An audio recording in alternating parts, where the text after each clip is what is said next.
Hi, everyone. If you have ever read The Ankler at all, you probably know that Hollywood is in a real period of transition and uncertainty right now.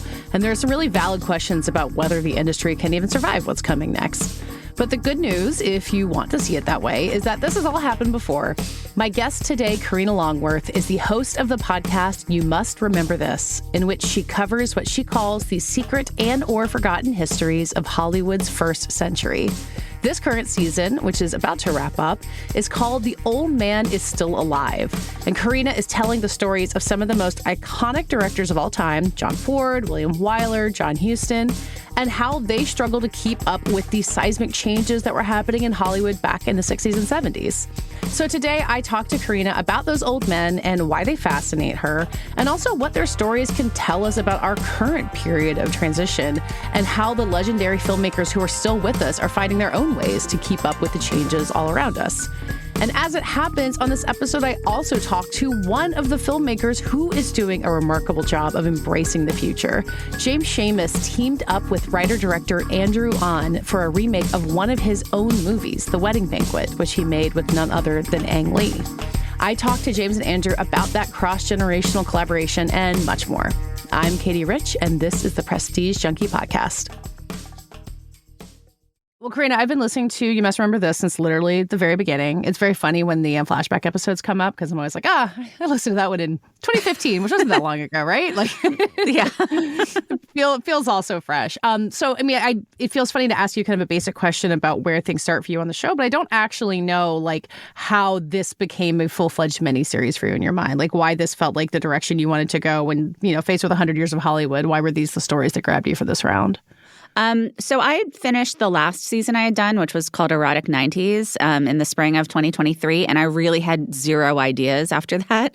And when I have zero ideas, it sometimes takes me a really long time to figure out what I'm willing to kind of commit my life to for as long as it takes to make the podcast. And so I've kind of cycled through a few different options. I went down the road a little bit with an idea that never really came together. And all that time, I was still going to see movies, going to retrospective screenings, watching stuff on the Criterion channel. And I'd been in Paris the summer of 2023 when the Cinematheque there was doing a full Vincent Minnelli retrospective. And I thought I was really familiar with his movies, but then they were showing this film called Four Horsemen of the Apocalypse from 1962, which nobody had ever talked to me about.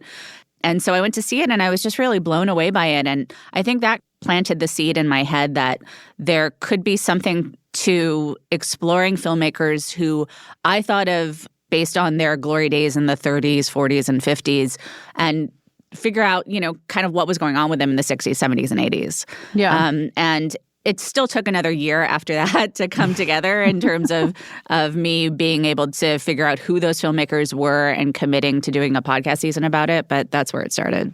Yeah, I mean, this is more of a podcast business question than Hollywood thing, but like having a podcast model where you can spend a year researching and you can go away, like so many of the rest of us making podcasts, is like if you don't do one a week, they'll forget you exist entirely. Is that just the benefit of having had a show on as long as you have? Like, did you have to get to a point where you could really get away with that? And why does that work for you to have those long gestation periods?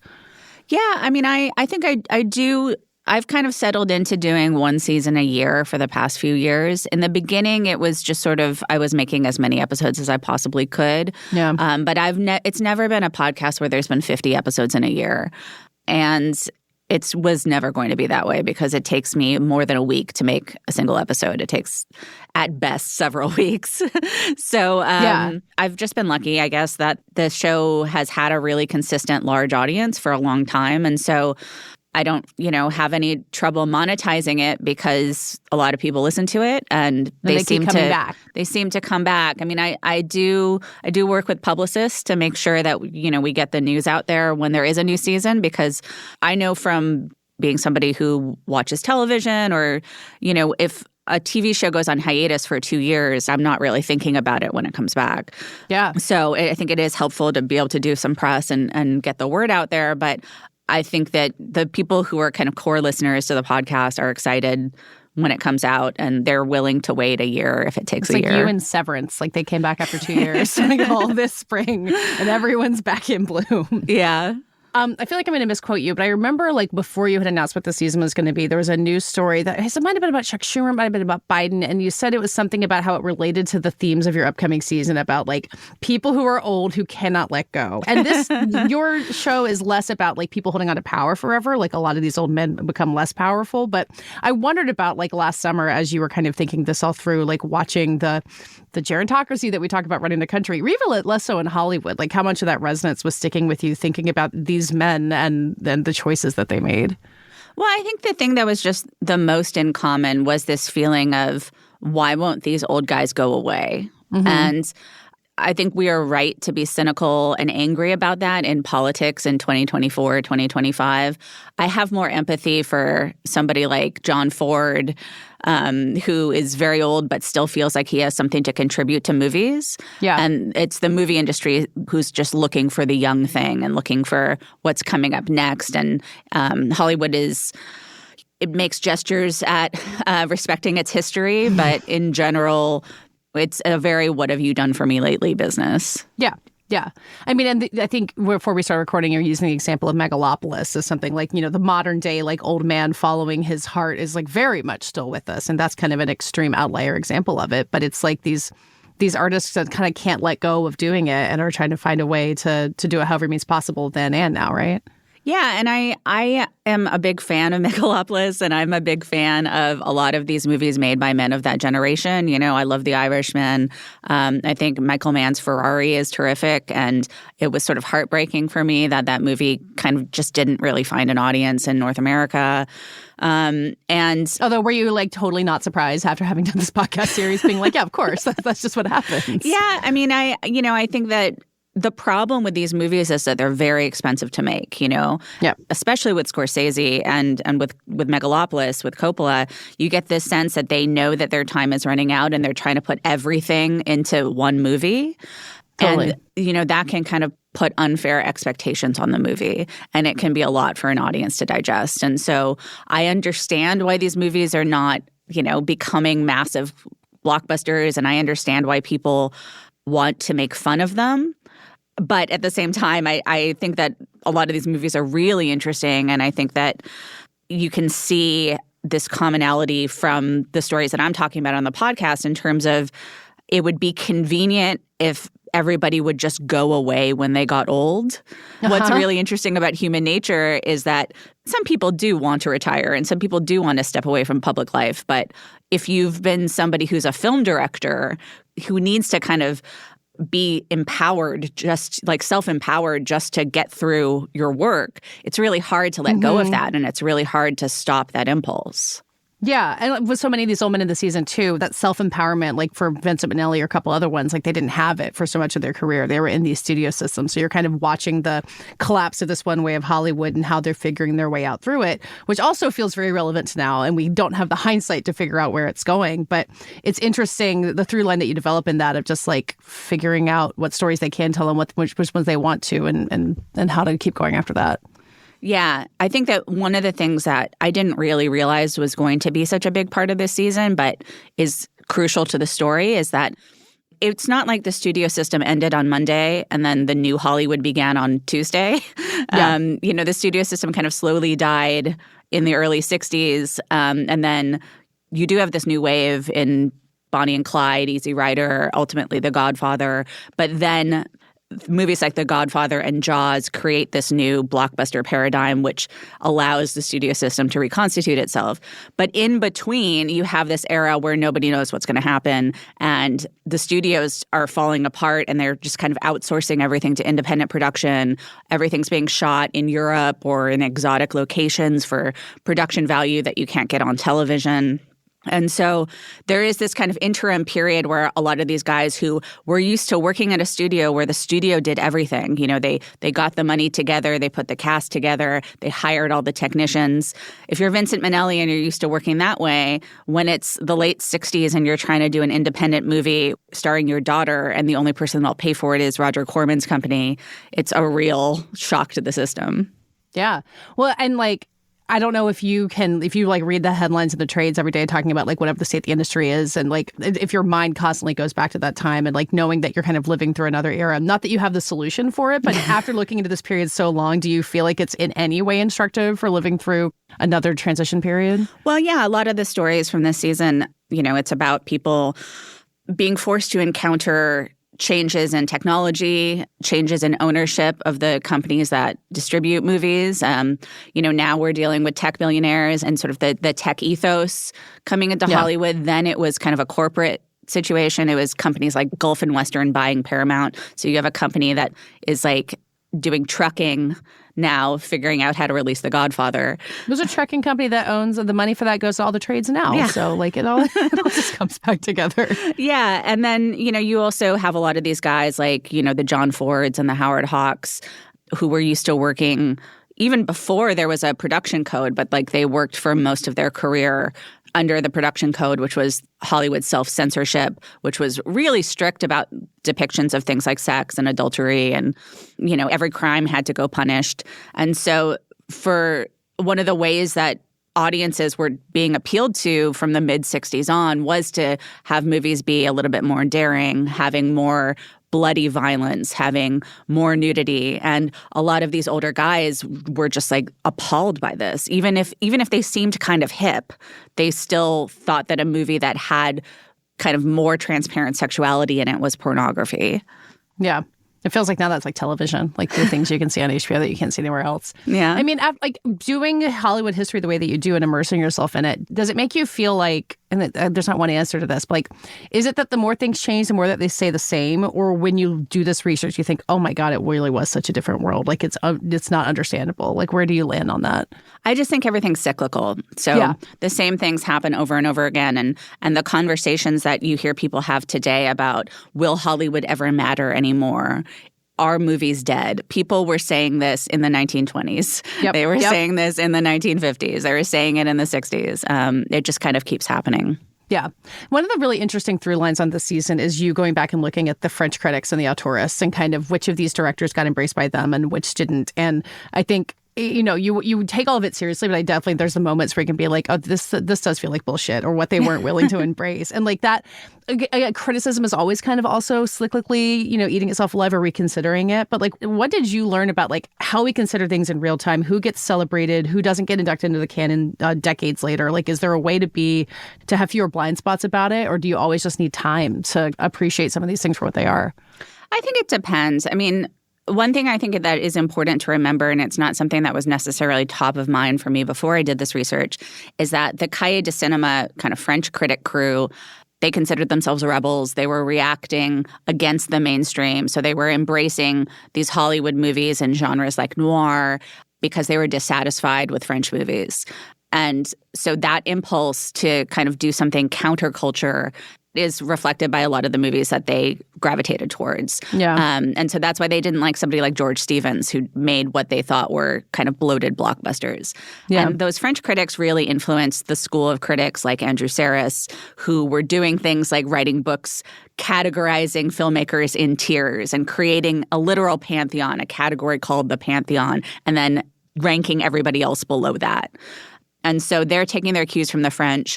But I mean, you have to give credit to Andrew Schamus because like he kept revising his opinions of these filmmakers over time. And he would admit, when he changed his mind. I mean, there's a lot of stuff like that in the season finale about John Huston because Schamus initially ranked him in his category less than meets the eye.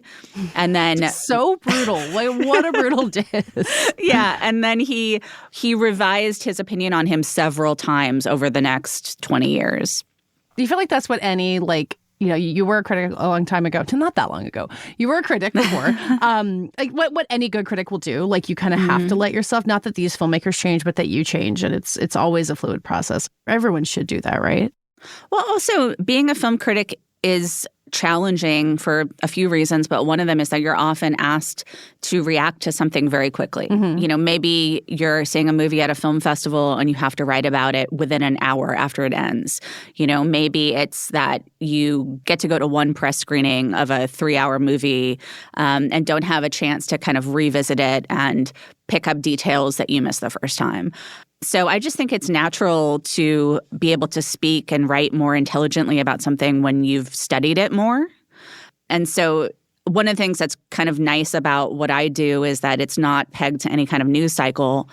I can really kind of take my time with it. And, unfortunately, newspaper critics of old didn't have that luxury. And we definitely tend to not have that luxury when it comes to writing about new movies on the internet. Yeah, well, I guess probably people like Polly and Kayla who are writing reviews on a weekly basis, they didn't think we'd still be reading the reviews now. Like the same as these movie reels got thrown away, like the longevity of it is kind of surprising. I mean, even when I was working at the LA Weekly in 2010, I had this sense that writing for a weekly newspaper, you really get this sense of like the newspaper is used to wrap the fish, you know? Yeah. And it's like this kind of old school thing of a newspaper is disposable and it is only relevant when it's in front of somebody's face. But the internet has changed that because it's kind of created an archive that we can all access at any time. Yeah, and tells us who we were at the time, even if we didn't think it was. And so you started with these Minnelli movies at the Repertory houses in Paris, which I think you've been the person who's always said, like, that is the place where you go see old movies. It is the best. But I always feel like Los LA Angeles has a good repertory scene. New York does. There are good places to go. But, if you really just kind of want to go on a cinephile's vacation, like I go to Paris and all I do is I see 2 movies a day and then I go out to dinner. So that sounds perfect. Yeah. Well, and you've been at a lot of these LA rep houses showing movies that are discussed in this season, which I think, I don't know if you've done that for previous seasons. I couldn't remember it, but I wonder I did for erotic 80s and 90s. Okay. But those are at least more recent things. Like you'll get more people who can remember, Disclosure coming out. So like, what's that experience been like being in this rep scene, like putting these movies in front of people, watching that reconsideration like happen in front of you? It's been fun. I did 3 screenings at the venue Vidiot's in LA where we did double features. So we would show one of these kind of later movies, but we'd also show that filmmaker's kind of undisputed classic. I think in each case it was their Best Picture winning film. So we showed Minnelli's 4 Horsemen of the Apocalypse, but we showed it after Gigi. Yeah. And so you could really, for people who like saw both movies, you could really see an evolution in the filmmaker's work and style and how time impacts everybody. And then I've been doing some screenings lately at the Philosophical Research Society in LA. An interesting venue as well because they do stuff that's really left of center and, they're sort of guided by spiritualism and things like that. And so choosing the movies for that has been a little bit different. But I have a series coming up in London. I mean, it's actually already started. It's at the British Film Institute, but I'm going out there on April 14th to introduce movies for a week. And that's going to be really interesting to see British audiences responding to these very American films. Yeah, seriously. I mean, having done Hollywood history for this past decade, it's history is a long arc. It changes all the time. But do you feel like the way that we talk about Hollywood history has shifted since you started doing this? Is there a framework we're using differently or things we're willing to consider that we weren't when you started the show? I think one thing that's different is the kind of ebb and flow of woke. When I started the show in 2014, I felt like one of the things that I could bring to the conversation about classic film was a kind of more modern female perspective, sometimes openly feminist, but not always in a political way. Yeah. And then over the years after that, it started to feel really important to be challenging the kind of patriarchal narratives of so much Hollywood history.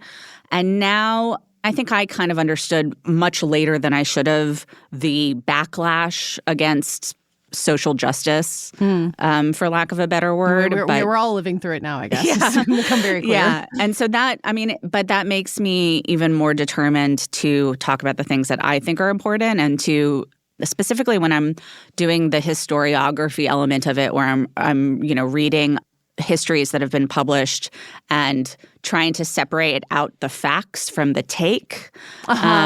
It feels more important to me to challenge some of the takes. Yeah. And kind of celebrate things that I think have been buried or unfairly maligned, and then also call out bullshit when I see it.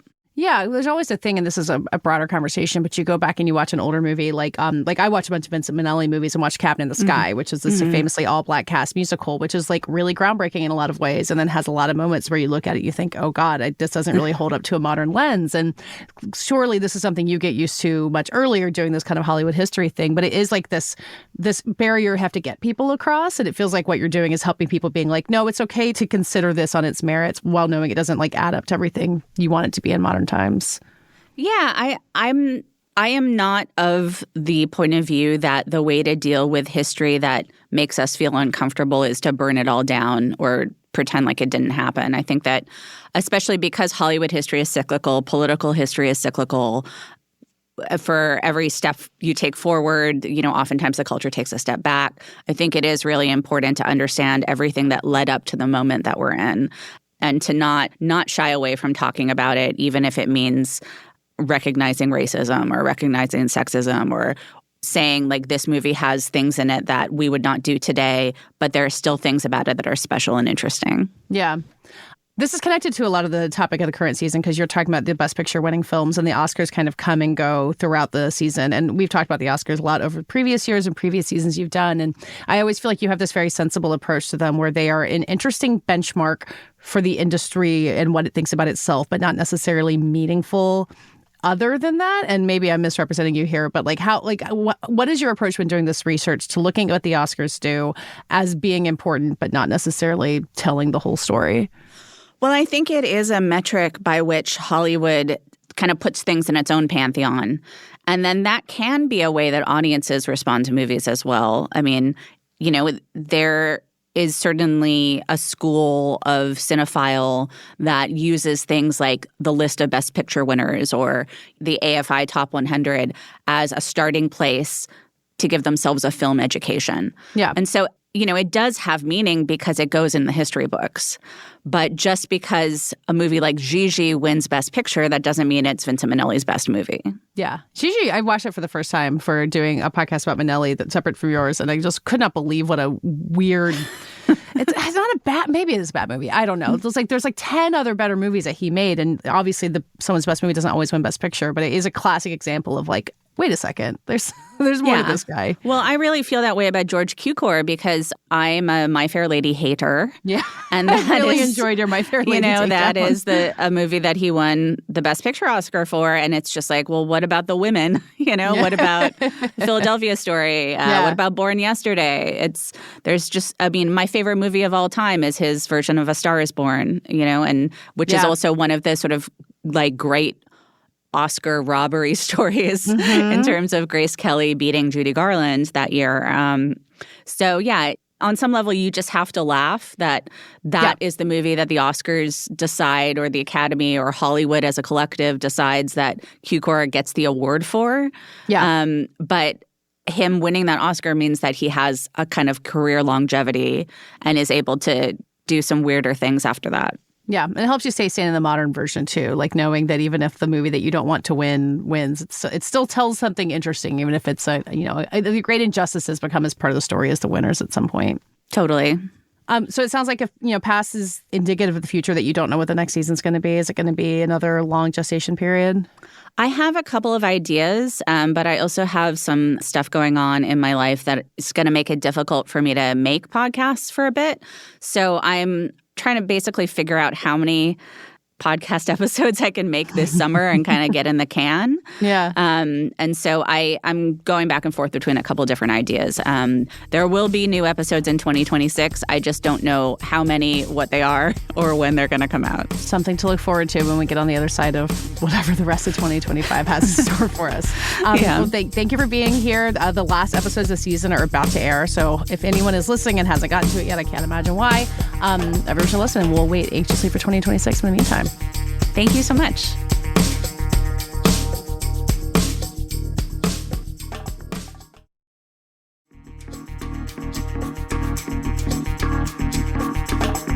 Now let's hear my conversation with James Schamus and Andrew Ahn, who in some ways are really logical collaborators. James is a screenwriter and professor who is also the head of Focus Features for over a decade, and he was a major figure in building the world of independent film that supports filmmakers like Andrew, who broke out with his debut feature Spa Night in 2016. James produced Andrew's next feature, Driveways, but then their relationship shifted a bit when Andrew decided to direct a remake of 1993's The Wedding Banquet, which James co-wrote with his longtime collaborator, Ang Lee. Instead of going off on his own to remake the film for modern audiences, Andrew teamed up with James, and together they built a cross-generational collaboration that I find genuinely inspiring, given the precarious state of indie films these days. The two versions of The Wedding Banquet are fairly different, but both are broadly about a gay man who decides to marry a woman to keep his family happy while also maintaining his relationship with his boyfriend. Hijinks in both versions ensue.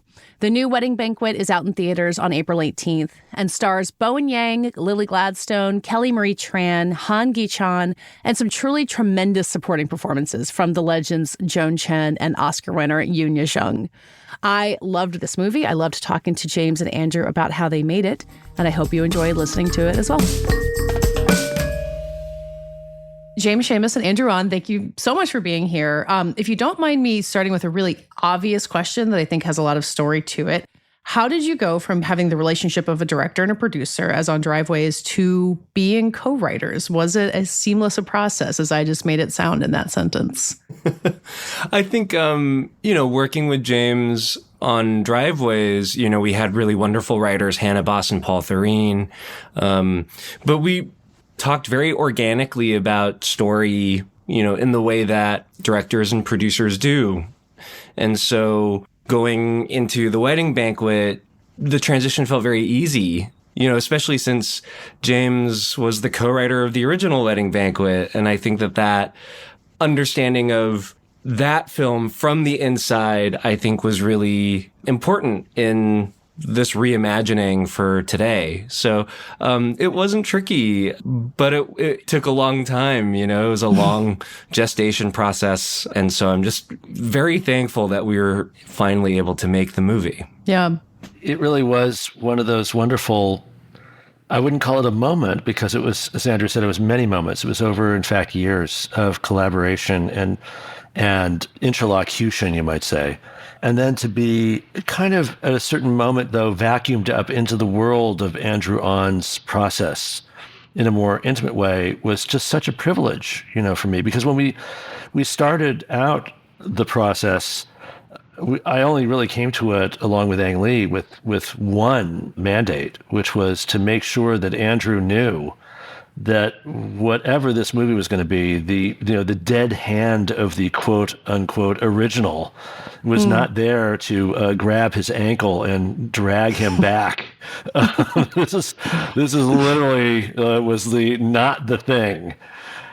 And so to be lifted by Andrew into a process that was forward thinking and moving into a future was just an incredible delight. And in fact, whatever intimacy I myself brought with the original pales in comparison with Andrew's familiarity with it. I refused to even rewatch the movie, been over 30 years, out of fear, in fact, that I would be kind of dragging in something that wasn't necessarily of the moment or appropriate.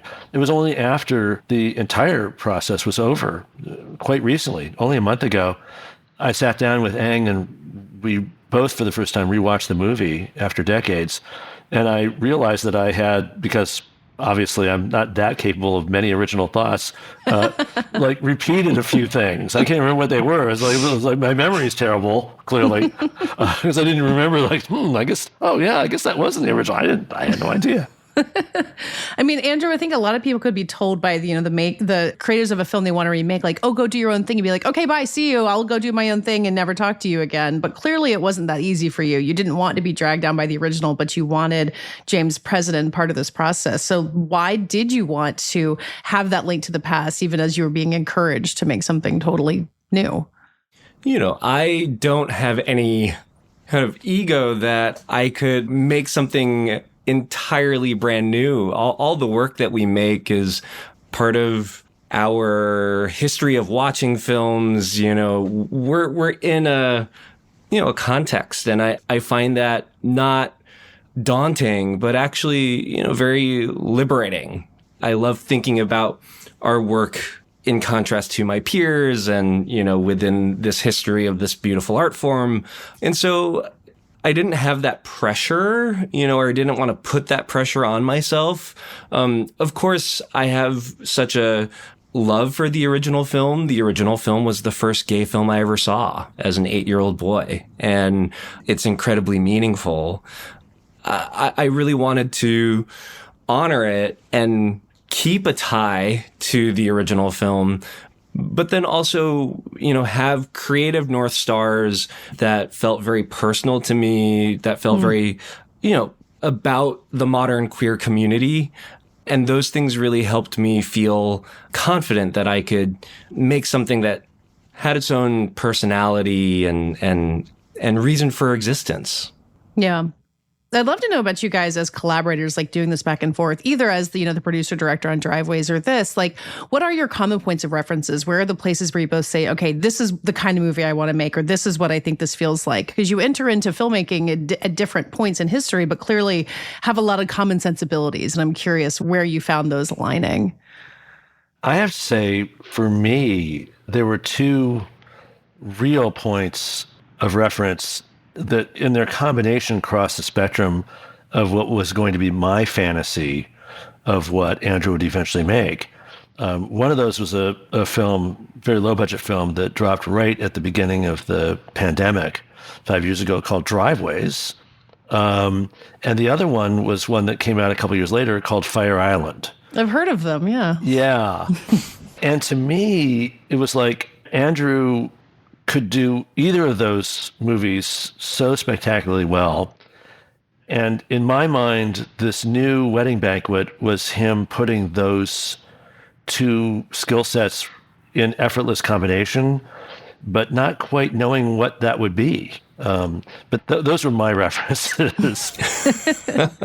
I love that your references were my films, but... Film history begins with you, Andrew. I don't know if you knew that. That's all we got. I mean, I'll say this is what I really adore about this collaboration is that I think James being insightful about collaborating with so many, filmmakers, I think the team understood that the film would succeed if it felt kind of as much like me as possible. And so the development process was to help me not be inauthentic. And there was a lot of conversation and trying things, seeing how it fit. I think something that both of those films do and something that I think James and I really agree on and just the films that we love, is that there's a character humanity, that there's a real character-driven quality to it. And, I remember there's a very important moment in our version of the Wedding Banquet. I don't want to spoil anything, but there's a moment with Grandma, played by the wonderful Yoon Jung. And, James was like, this is a very smart woman, and we have to acknowledge that. And that really unlocked, so much of the plot of the film for us, and so... Because it does, without spoiling it, it changed, like the role of the older generations in this one as opposed to the original. Like there's, it's reflecting a change in society. And also it seems like a different approach you wanted to take to, the idea of these matriarchal characters. Yeah. I just thought that it was incredibly insightful and made the film feel more character driven than necessarily plot driven, and, I think like any process, you have to try things and not everything works. But I think both James and I had a lot of confidence in the macro vision of the film and just had to kind of be patient with each other. Yeah. Yeah, Andrew, you said the same earlier about the way that a producer and a director talk about story. And James, I was curious about your perspective of how you would describe that, because that's obviously a role you've played a lot of different times, making a lot of different movies. Like, what is that kind of foundational conversation you have about story in those roles that, lend itself well to this or any other collaboration you've had? Yeah, honestly, I've never finished more than 7 pages of any how-to screenwriting book or narrative theory for, filmmakers or something in Act 3.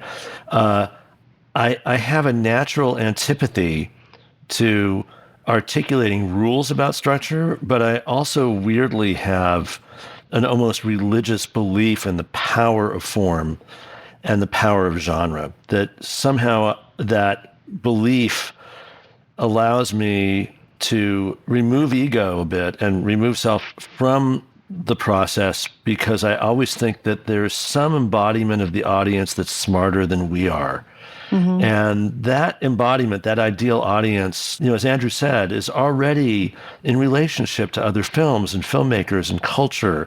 We're not inventing any wheel here, but we are pointing folks, if we can, in directions of new thoughts and experiences and empathies and situations, and putting them in there, if we can, in ways that will both please them, but also, we think, kind of expand our connection to them and their connection to us, right? So it's not just about pleasing the audience, it's about becoming a community with them, right? And that means that every film is different. There's a different pathway to that, but it's a pathway. And what happened in this particular experience was that Andrew came to the, quote, original. I don't even like using that term. Yeah, what are you frankly. Calling it then? The old Lee one version? the old one, that works for me. And that he came up with such great people. It was like ideas, but also new characters, right?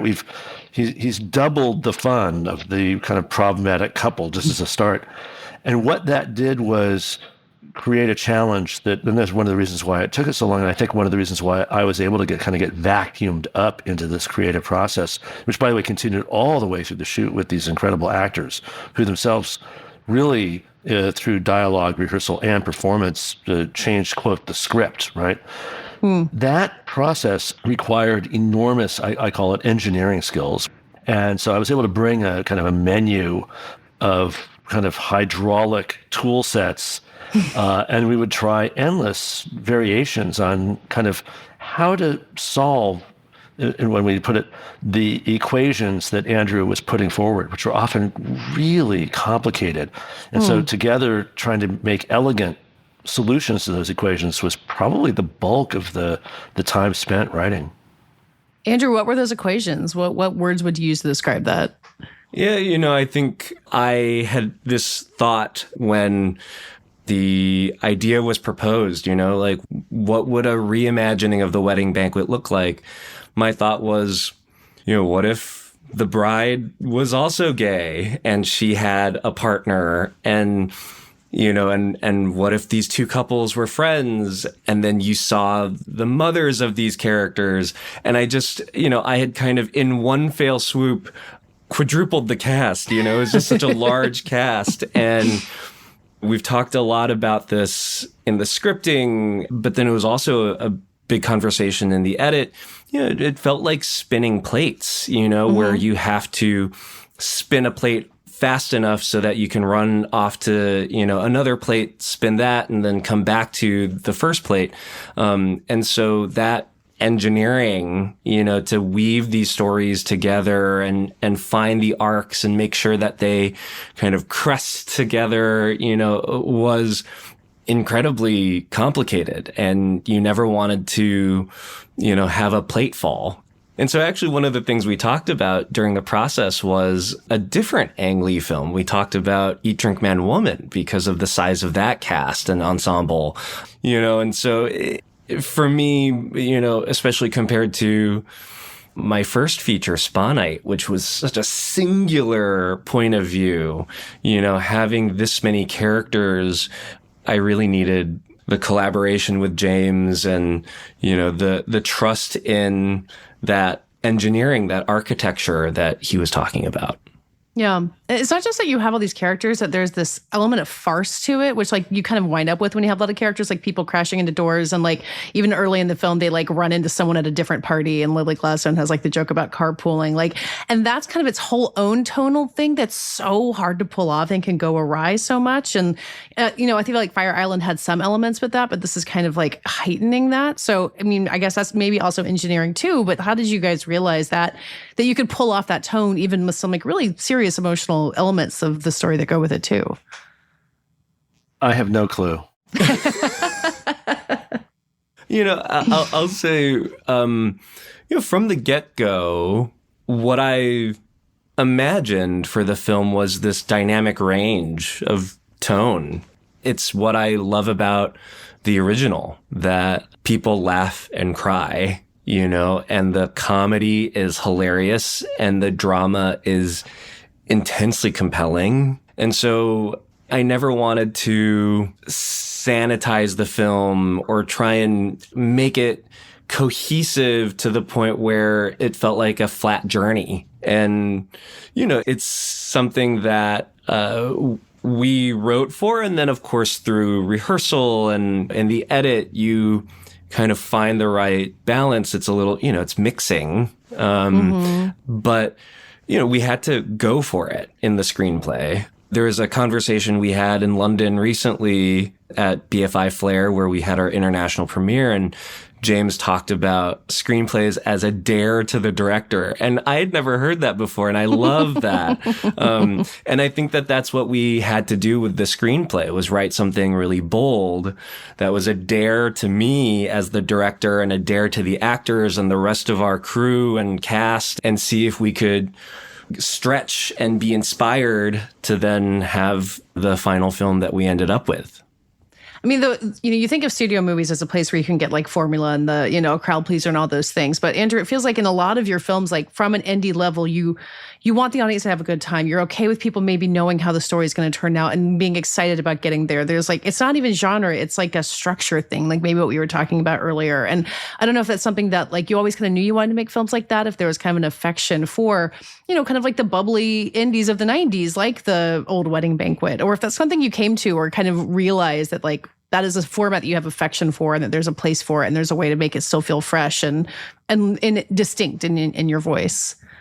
Yeah, I'll say, like, I love a box, Like, I think a box is helpful and is interesting. I think when you don't have that, that's when you get a filmmaker that can kind of spin out or, just kind of lose focus. And the other thing I'll say that I love about the two films that I've worked on with James is that these are films about people who love each other and there's no villain per se. And we talked a lot about in The Wedding Banquet, should there be a villain? And we very consciously decided against it, even though there was an obvious candidate, and even though that might have led to more dramatic potential, there was something about the more intimate dramatic potential of having this conflict arise from these characters that just care so much for each other. And that to me feels like something that I'm going to explore for the rest of my career. It feels more human. It feels like there are more important lessons to learn from stories like that. And so I'll say my taste, of course, and kind of what I want to do kind of has evolved. But, as James mentioned before, kind of recognizing things in this Wedding Banquet that they had done in the original Wedding Banquet. Some things yeah, you can tell us what they were. James doesn't remember, but well, they're just they're incredibly innate, right? Some of the gags, like we just find what we find funny, and I think you find those things funny for your entire life. Yeah. Yeah, I mean, talking about the bad guys thing, like to not give away too much about the movie, but the character that Joan Chen plays, I think, is so remarkable for this genre, for like maybe queer cinema in general. I'm not an expert, but like that's such a specific type that feels immediately real and familiar, but I haven't necessarily seen on screen before. And, I don't know which of you guys wants to take like how that character became so essential to this, but it really does seem to capture so much of what you're talking about, that like so many of the obstacles in our lives are from people who love us and want to do their best for us. And yet, so someone tell me how that came to be. Yeah, I think that's one of the big differences between 1993 and now, like how parents connect to their queer children. And I loved this idea that, Joan Chen's character, May, is too supportive of her queer daughter and that it started to maybe feel like performative allyship, and I think that it's kind of a modern outgrowth of the progress that's been made over the past, few decades. It was an incredibly fun character to write because there was just so much opportunity, and the zingers that James thought up, just like we were cackling. And Joan Chen, she's done so many beautiful dramatic roles. Like, I think she was just so excited to do some more comedy, and she knew exactly how to perform those one-liners. And I'm excited for people to see how much has changed for, the queer community, since 1993 in our movie. Yeah. Yeah, I mean, Andrew, I think for those of us who like grew up watching the indies of the 90s and not making them, it kind of feels like you got into something after the party is over. Like, it's so hard to make these films. Like, you had a movie come out on streaming because of a pandemic. There's strikes. There's so many things getting in the way of these things. But you're persevering. You're making indie films like with, the support of indie film giants. Like, why is it worth it? Why? How are you pushing forward? Is it because you don't know another way to make movies, or is there there's a way that independent film can stay alive despite these infinite challenges that are happening right now?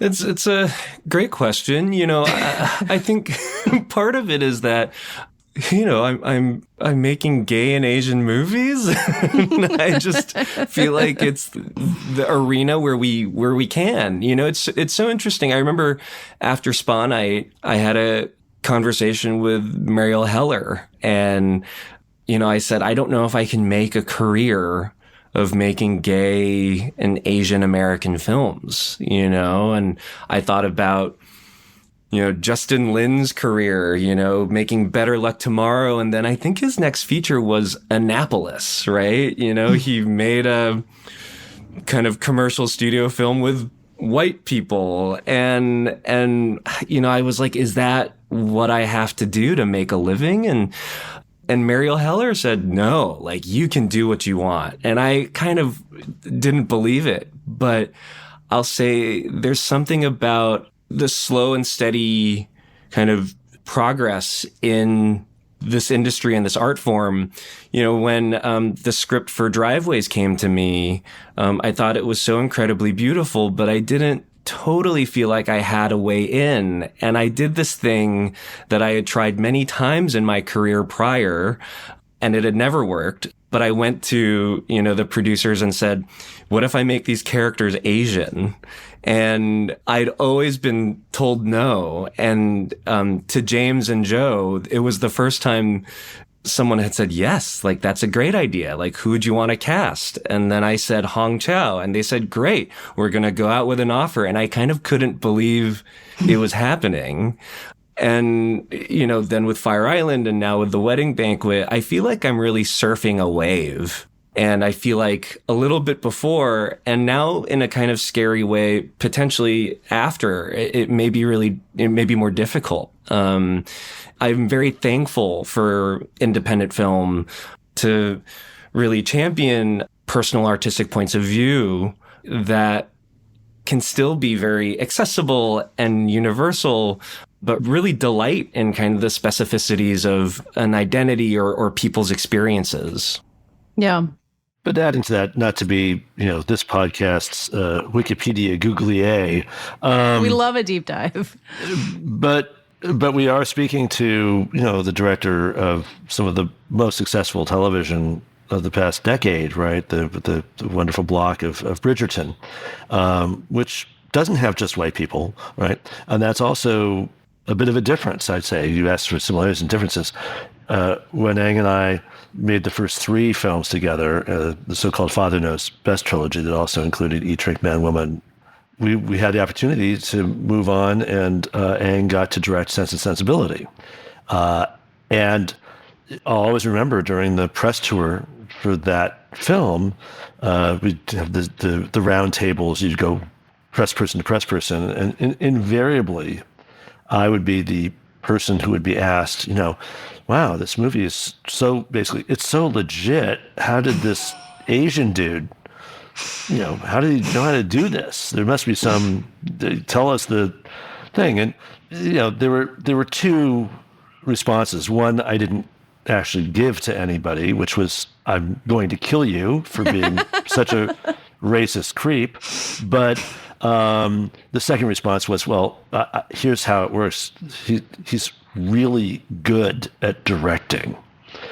And, the great thing about cinema is if you have curiosity and humility and a team and context and skill, you can often cross a lot of cultural barriers and borders in ways that are quite legitimate. It's the so-called universal language of cinema sometimes erases badly cultural difference and nuance. But often it's a space where people are coming together and kind of co-creating new ways of making culture and having identities. And so, both kind of having a front row seat and semi-participating, but also watching Andrew's own, we'll call it a career for the moment, but career gives me some faith that even with the contemporary assaults on kind of what we call diversity or whatever, initiatives, but the reality of our world culture is there are huge audiences waiting for these kinds of co-creations and experiments, and there's just an enormous reservoir of diverse talent out there that's just untapped, but being tapped, as in this case, but so much more. Yeah, I know we have to go soon, but to throw it to you, Andrew, at the end, you guys both spoke really eloquently at the British premiere about how, you didn't expect this movie to premiere at kind of a scary time for queer families, queer people, so many people in the world. And it has this grace note, to not spoil the ending, just about what it means to create your own family and choose who your family is going to be. And it's putting something out there in the world. And, maybe, I don't know if I'm putting words in your mouth, Andrew, but it does feel like there's a power to this that maybe you guys didn't even realize the world it would be debuting in when you were making it a year ago. Yeah, I don't pretend to know what the future is going to look like for when a film, is released. And I will say, as prescient as it can be, I do wish we were living in better times. I think so much about kind of the role of film in our culture and our society. And, I think the world is a very scary place. And I think with art, it's an opportunity to experience some of that in a safer environment, and so you can let your guard down and really be vulnerable and allow the artwork to trigger interesting questions, to trigger self-reflection, so that when you exit the movie theater, you feel like you have better armor to go out into the world and make it a place that's better for you and better for your family. And so there was a quality to this film that I really wanted it to have, this intense vulnerability. I wanted people to open up to it. I wanted us to open up to it. And so I was a disaster making it. I was weeping constantly, and James is nodding. I know. And I kind of had to be told to hold it together, long enough to just finish making the movie.